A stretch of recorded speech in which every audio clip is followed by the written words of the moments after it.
ICU itu Iya, kalau kepanjangan kan Intensive Care Unit, atau kalau semuanya bahasa Indonesia itu ya ruang yang menangani pasien secara intensif atau iya dokter. unit perawatan intensif. Iya, Kita harus melihat pasien itu dalam dua kondisi. iya.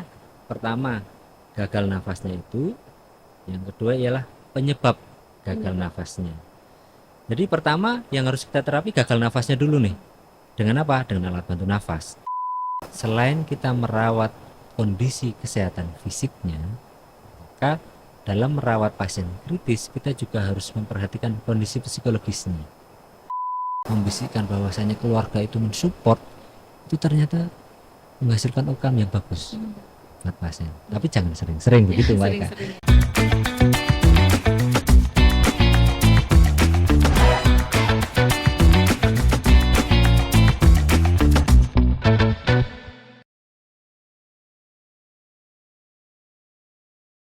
Halo Tribuners, kembali lagi bersama saya Septiana Cahyani Eka Saputri dalam podcast Cakap Sana, Cakap Sini. Dan pada episode kali ini Tribuners, kita akan membahas tentang temanya itu kesehatan, yaitu akan membahas tentang serba-serbi ICU atau Intensive Care Unit.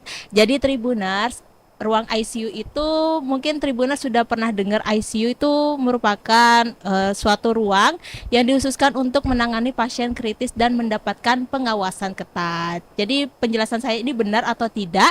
Di studio Tribun Jatim Network Malang ini telah hadir narasumber yang berkompeten di bidangnya, yaitu bersama Dr. Ari Zainul Fatoni, SPANKIC. Beliau ini merupakan dokter spesialis anestesiologi dan terapi intensif RSI Unisma Malang. Selamat sore, dokter. Selamat sore Mbak Eka.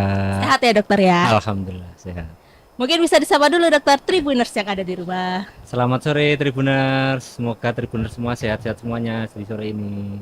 Baik, terima kasih dokter telah menyempatkan waktunya ya dok ya untuk menyampaikan ilmu tentang serba-serbi ICU ini kepada Tribuners yang ada di rumah.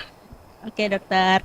Dokter tadi itu kan saya sedikit menjelaskan tentang ruangan ICU ya dok ya, Intensive Care Unit. Apa benar dok penjelasan saya ini? Mungkin dokter bisa menjelaskan lebih detail lagi kepada Tribuners yang ada di rumah. Tapi sebelumnya dok, ini saya penasaran dengan anestesiologi dan terapi intensif itu apa sih dok? Oke. Terima kasih Mbak Eka. Iya, Mungkin sekalian saya perkenalkan diri ke teman-teman Tribuners. iya dokter. Ya, dokter spesialis anestesiologi dan terapi intensif. Iya, Karena kadang orang berpikir, apa sih anestesiologi dan terapi intensif? iya, Karena kalau dokter spesialis itu biasanya langsung ada brandnya. Contoh dokter spesialis paru, maka menangani penyakit paru. Nah, kalau dokter spesialis anestesiologi dan terapi intensif itu sebenarnya apa? Nah, sebenarnya terdiri dari dua iya. kata, anestesiologi dan terapi intensif. Jadi secara umum, dokter anestesi dan terapi intensif itu ada 4 area 4 area. ya yang ditangani. Pertama ialah pasien yang akan menjalani pembiusan atau dokter yang akan menangani pasien yang akan menjalani pembiusan untuk Pembiusan operasi ya. ya. Terus yang kedua ialah dokter yang menangani pasien kritis di Pasien ruang kritis, ICU. iya. Ya, jadi makanya selain pembiusan, dokter anestesi dan terapi intensif itu menangani pasien kritis yang berada di ICU. Terus yang ketiga, dokter anestesi dan terapi intensif itu yang menangani pasien apa? Yang ketiga adalah menangani pasien yang mengalami kegawat daruratan di ruangan ataupun di UGD. Dan yang terakhir, yang keempat ialah dokter yang bisa menangani pasien nyeri, entah itu nyeri pasca operasi ataupun nyeri-nyeri yang lain. Jadi kadang masyarakat kan berpikirnya, oh dokter anestesi berarti dokter bius. Karena saya sering sekali nih saat semuanya kita menangani pasien kritis di ICU, keluarganya nanya, loh dokter, dokter apa? Dokter anestesi. Loh keluarga saya nggak mau dibius. Bukan. Dokter anestesi masuk di ICU untuk menangani kondisi kritisnya tadi Mbak Eka. Iya, baik. Seperti itu ya, Tribuners. Jadi, anestesi itu dokter anestesi bukan dokter bius, melainkan dokter yang menangani pasien yang kritis itu ya, Iya, dokter. bukan dokter bius saja. Iya, Jadi seperti dokter itu. bius juga menangani pasien kritis, pasien gawat dan juga tadi tata laksana nyeri. Nyeri itu ya, Dok ya. Baik, terima kasih dokter telah menjelaskan secara detail mengenai anestesiologi dan terapi intensif itu ya, dokter ya.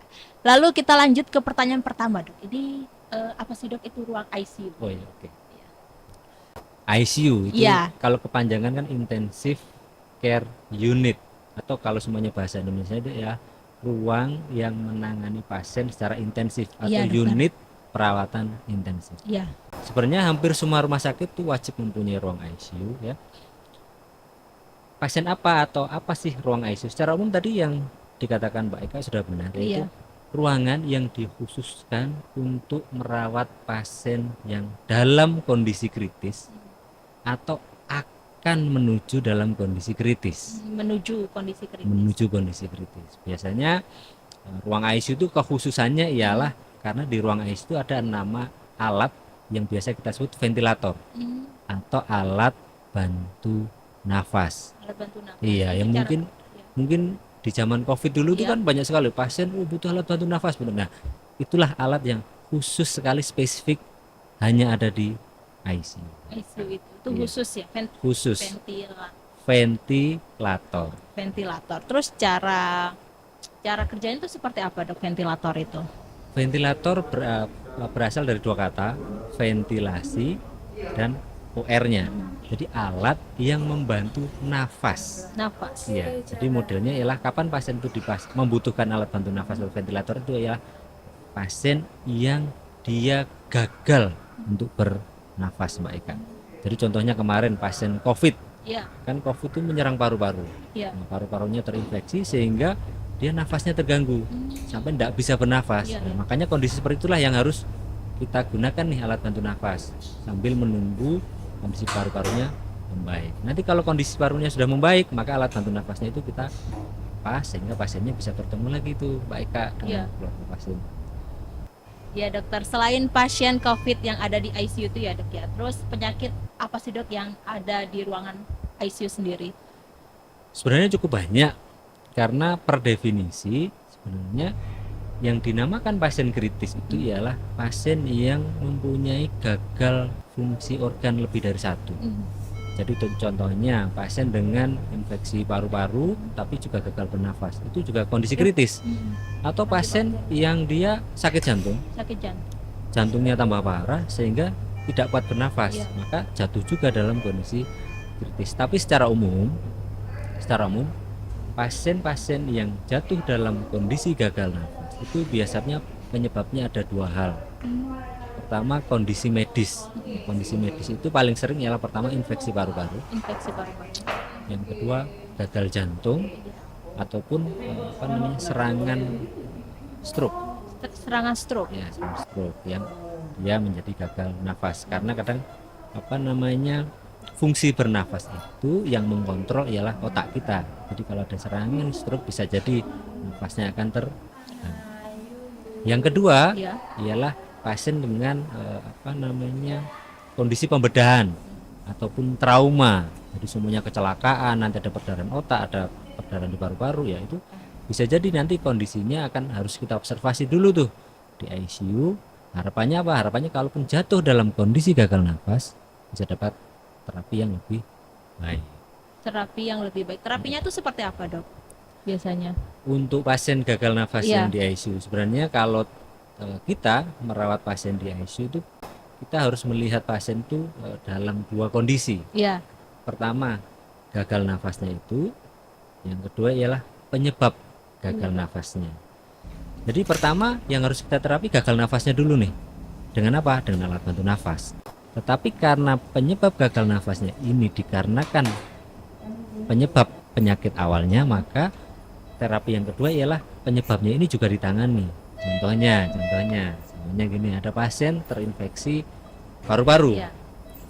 Karena infeksinya tambah berat, kondisinya tambah menurun, nafasnya terganggu, sehingga perlu alat bantu nafas. Maka kita pasang itu alat bantu nafas Iya.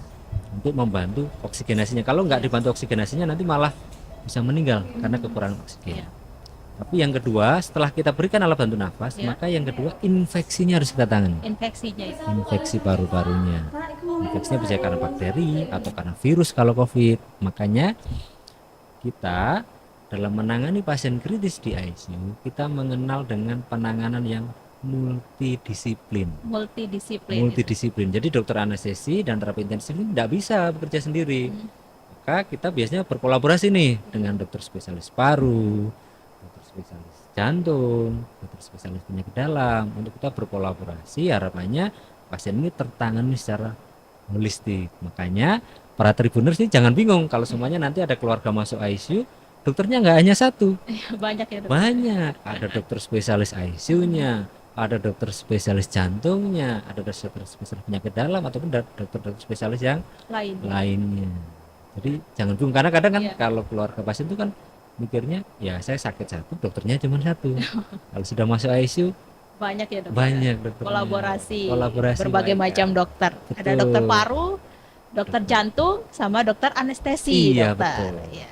Ini saya baru memahami dok. Baru tahu dari dokter Ari sendiri. Iya.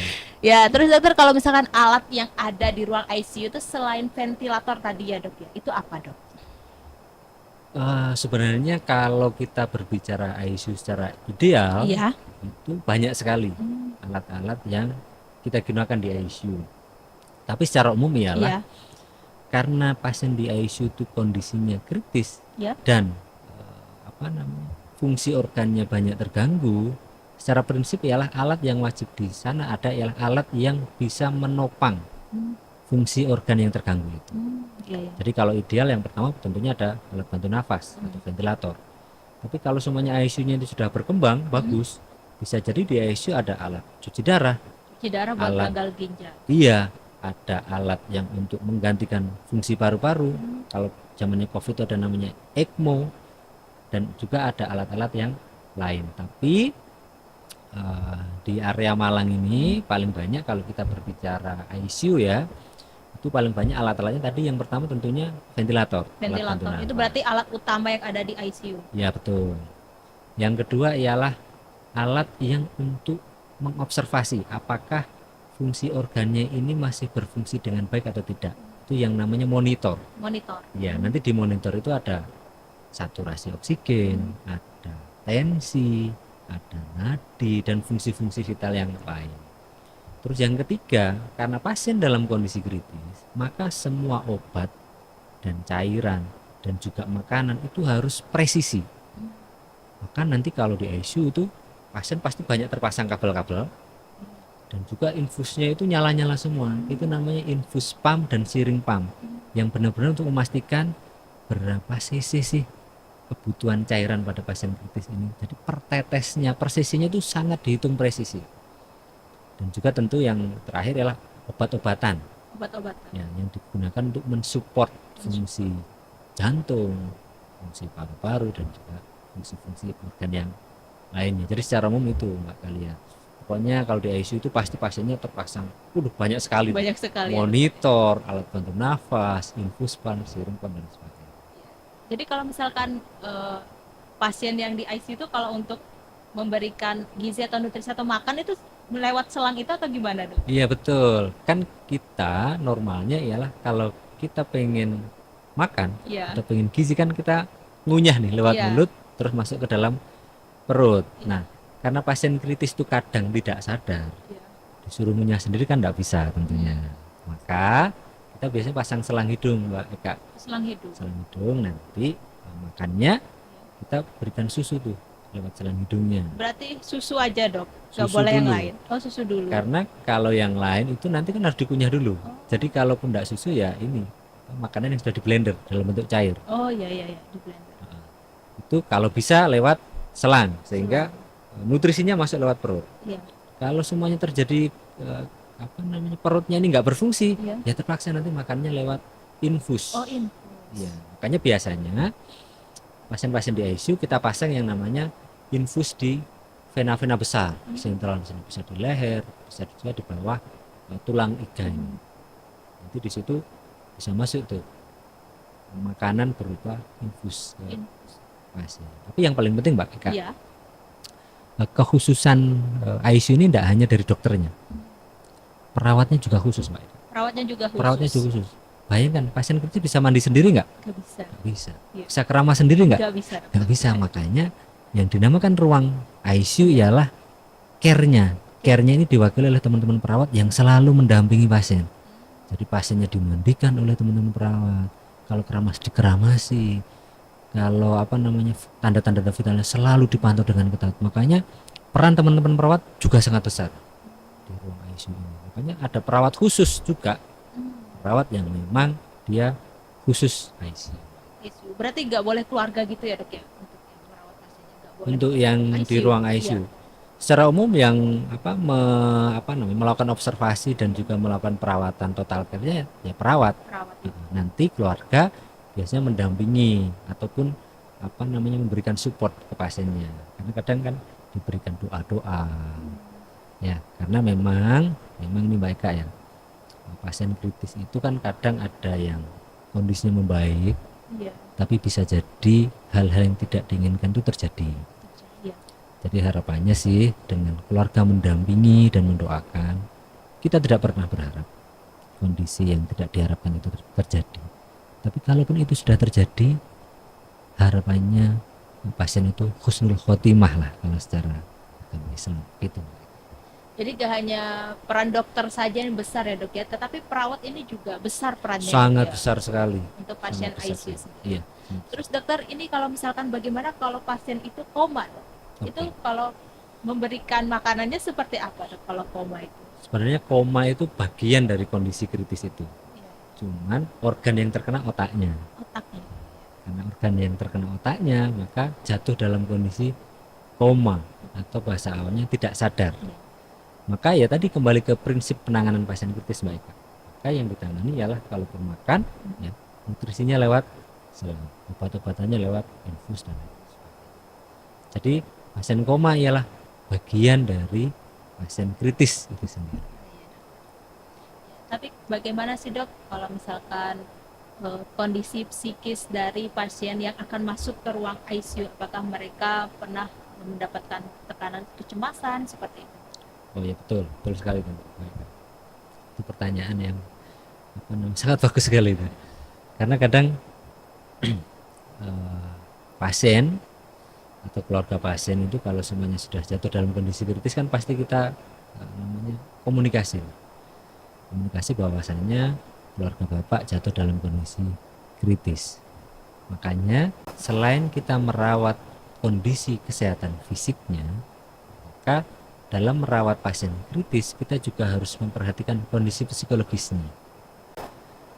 Makanya dalam merawat pasien kritis itu, kalau di rumah sakit Unisma itu di ICU-nya itu ada sekatnya Mbak Eka.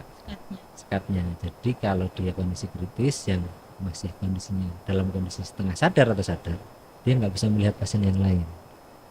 Jadi lebih tenang.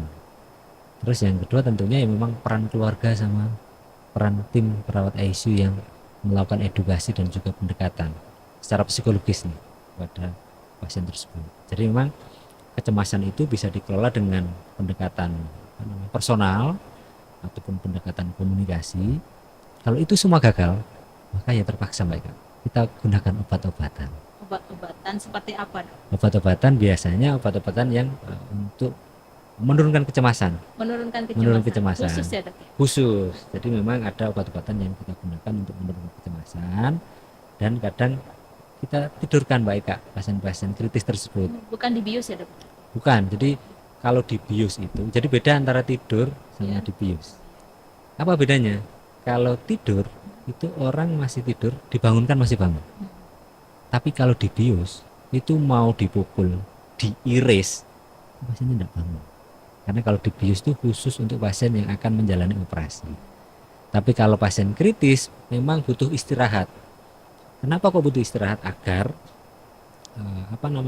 kinerja pasien tersebut itu berfokus untuk energinya untuk melawan kondisi kritisnya. Jadi kalau energinya digunakan untuk yang lain, bergerak dan sebagainya, nanti malah kondisinya tambah kritis. Jadi memang kita tidurkan agar beristirahat dan juga energinya fokus untuk menangani kondisi kritisnya. Seperti itu.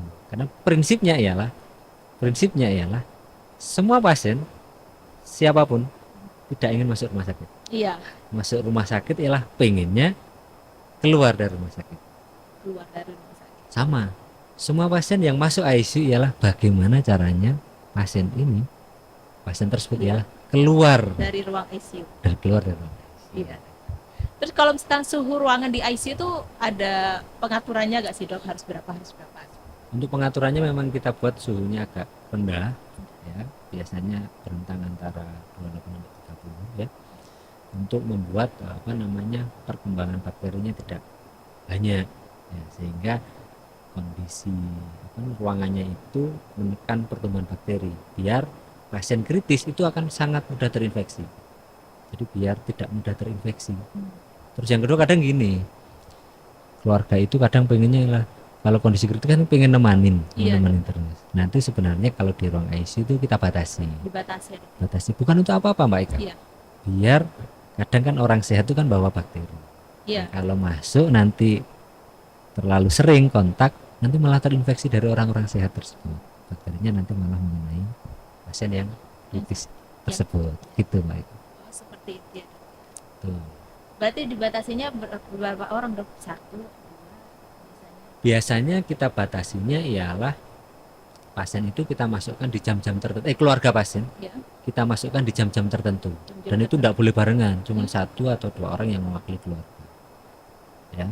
Jadi di jam-jam tertentu kita panggil untuk melihat keluarganya, karena sesuai studi yang terbaru, pasien kritis dan tidak sadar itu perlu juga ini ikatan emosional, support system dari keluarga. Jadi walaupun mungkin pasiennya nggak sadar, tapi ikatan emosional saat keluarganya datang, membisikkan doa, membisikkan bahwasanya keluarga itu mensupport, itu ternyata menghasilkan outcome yang bagus buat pasien. Tapi jangan sering-sering begitu Mbak Ika.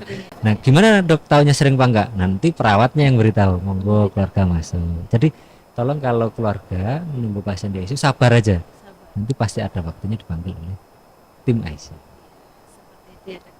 Sabar menunggu. Dan jangan lupa berdoa. Betul sekali. Dokter, terus ini kan ada yang dikutip dari laman yankes.kemkes.go.id. Ini pasien yang dirawat di ruang ICU terkadang diberi obat sedasi ya dok. Apakah semua yang dirawat di ICU itu diberikan obat sedasi? Apa betul? Obat sedasi itu sebenarnya obat tidur tadi Mbak. Oh, obat tidur. Jadi obat sedasi itu punya efek anti cemas, juga punya efek tidur, namanya sedasi kan tertidur. Apakah semua pasien di ICU itu diberikan obat tidur?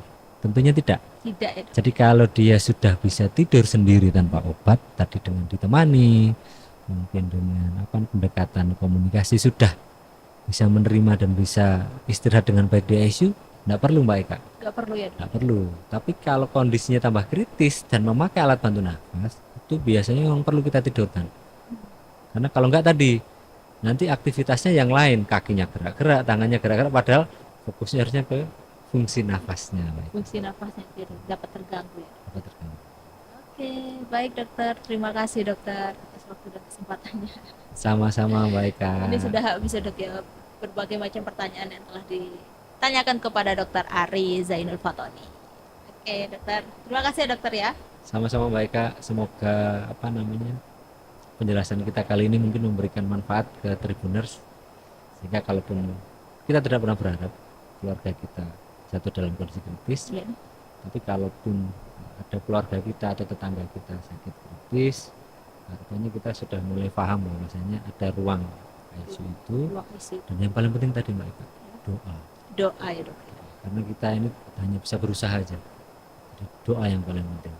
Makanya saya yang paling sering tuh ngomong ke keluarga itu, tim dokter tidak bisa memberikan kesembuhan, kita hanya bisa mengobati dan mohon keluarga berdoa, harapannya pasien yang kita rawat di ICU ini dapat sembuh, bertemu dengan keluarga.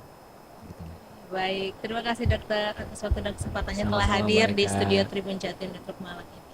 Oke dokter. Oke Tribuners, sampai di sini dulu perjumpaan saya kali ini. Tadi kita sudah membahas perbincangan yaitu serba-serbi ICU, banyak ilmu yang disampaikan yang didapat dari Dr. Ari Zainul Fatoni ini.